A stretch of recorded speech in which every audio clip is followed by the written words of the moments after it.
Diskarte ka na. Here's Darius again at that time.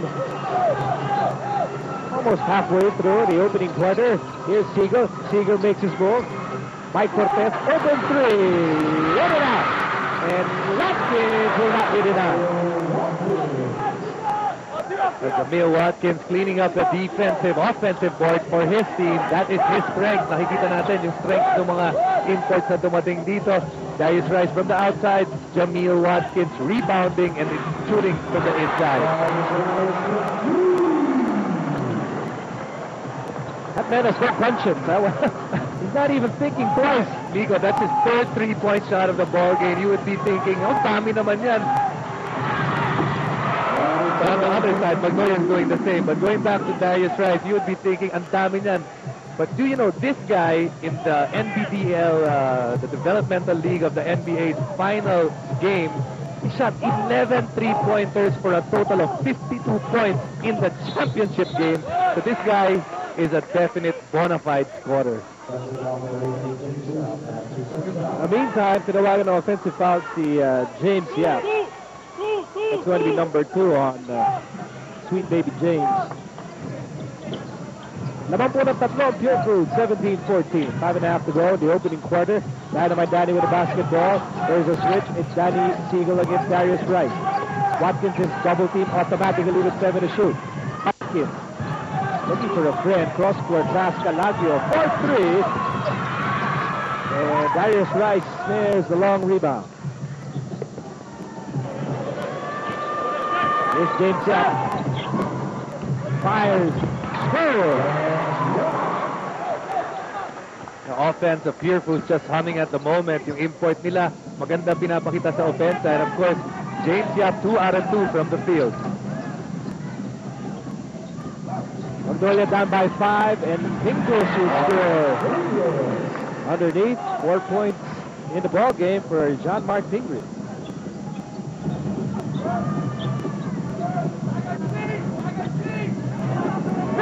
This would put out that 19-16 in the opening quarter. Here's Rice.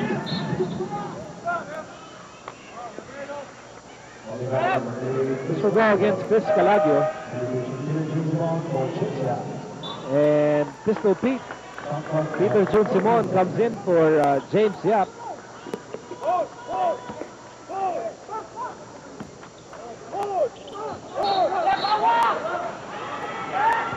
And this will be an offensive foul against Purefood.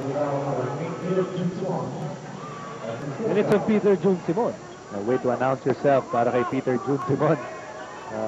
Shot clock not yet moving, or the game clock. Ituhang kagad siya ng offensive foul. But all our officials tonight, Pat Vanilla, Robert Ting, and our Chief Justice is Ron G. Daba. Calagio, Sigo, 4-3. Rice with the rebound, 3-point lead for Purefood.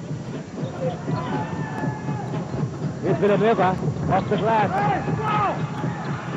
Ball ending up with Danny Siegel over to Calagio.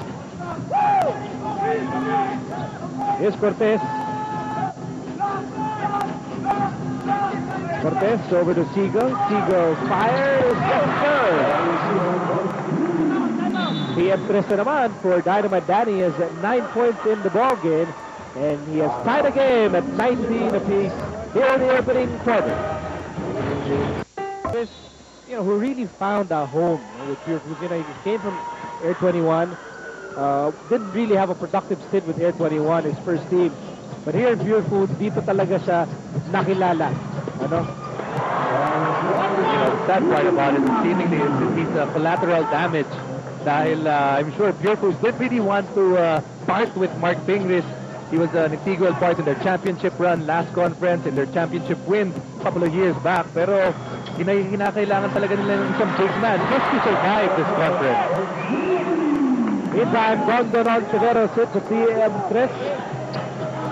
Just entered the ball game, and we're tied anew at 22. Here's Rice. He fires.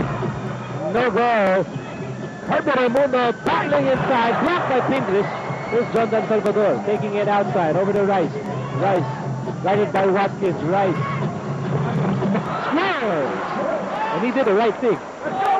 Nakita si Watkins sa harap niya. Just took one step to the left, shot it and made it. You know, right now, yung crowd dito sa Araneta, you can hear them murmuring and just going, this guy can shoot. He's 6'8", and he can shoot. Meantime, here's Ontiveros. Dondon with the basketball over to Seagull with 8 to shoot. Magnolia down by 2. And Dondon Ontiveros now is humming with back-to-back baskets.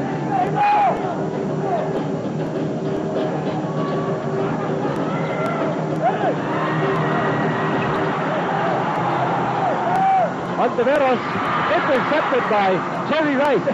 Darius Rice. Good hand, Jerry. Ano nga ka? Uncle niya. Uncle niya, si... This wraps it up with a spinner roll. Raimundo, open shot. He fires and misses.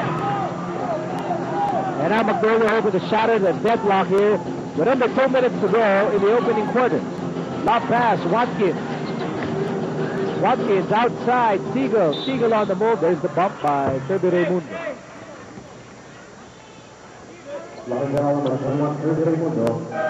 If the guys somehow make a mistake along the, throughout this game with Pingris and Enrico, my apologies. Because I'm sure pare-pare lang tayo naninibago, with these two gentlemen and new teams. Under 2 minutes to go in the opening quarter. Ball na kay Ontiveros, who's red hot. Red hot! The man of the moment. Talk about Ontiveros with a PM3. Coming off the bench, Dondon Ontiveros aimed, locked, and ready to shoot. 8 straight points for Dondon Ontiveros. And Magnolia now is on top, 27-24. 1 minute remaining in the opening quarter. Here's Raimundo against Tugade, the cut by Salvador. Really bothered by the presence of the gigantic Jamil Watkins. Here's Cortez, bounce pass Tugade, and the Alaminos assassin will miss. The last touch on Jordan Salvador. We got a good pace dito sa ating laro ngayon, Nico. Both teams, really playing at a high level. And what's nice about this is usually coming off a long break, there are moments in the game that you would think na medyo rusty pa yung mga player. Pero itong dalawang kaputan na to, ang ganda ng kanilang timpla. 3-point lead for Magnolia. Also Nacela now in the ball game. Over to Watkins. Watkins crushing Darius Rice. I think binibili ni Darius yung ribs niya. Kompleto pa eh. Watkins, pakiramdam niya, linebacker siya nung mga pagkakataon na yun. Nagkasakit hindi. Darius Rice. Manipis ang pangangatawan nitong si Darius Rice. Obviously, he is not a post player.